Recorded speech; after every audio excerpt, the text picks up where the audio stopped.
سلام، امروز آموزش این پیاز ترشی قرمز جذاب رو داریم که به پیاز ترشی سوئدی معروفه.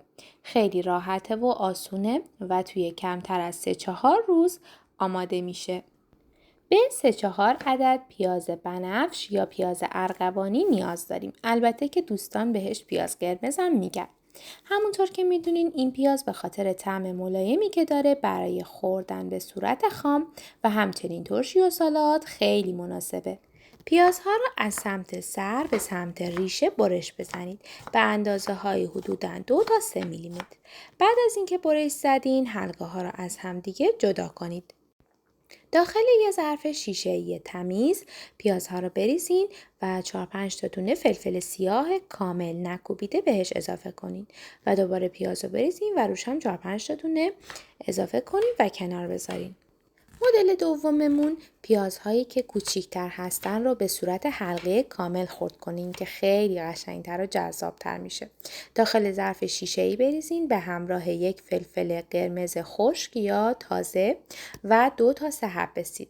این ترشی یه مقدار مزه‌اش متفاوت‌تر از ترشیه که با فلفل سیاه درست میشه.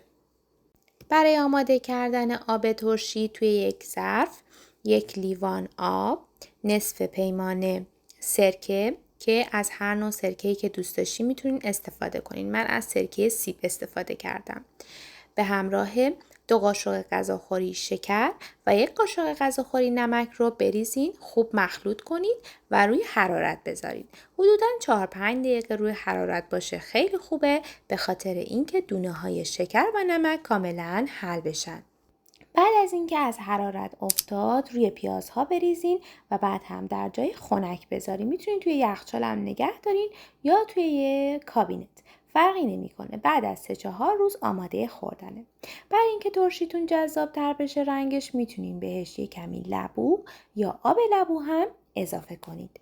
این ترشی خیلی سریع و آسون آماده میشه. طعم خیلی ملایمی داره. اصلا ترش نیست، تند نیست و خیلی ملایمه. در کنار انواع غذاها خیلی میچسبه. و همچنین وقتی که میخورین اون تردی پیاز رو میتونین کاملا حس کنید. امیدوارم این ترشی خوشمزه رو درست کنین و از خوردنش لذت ببرین.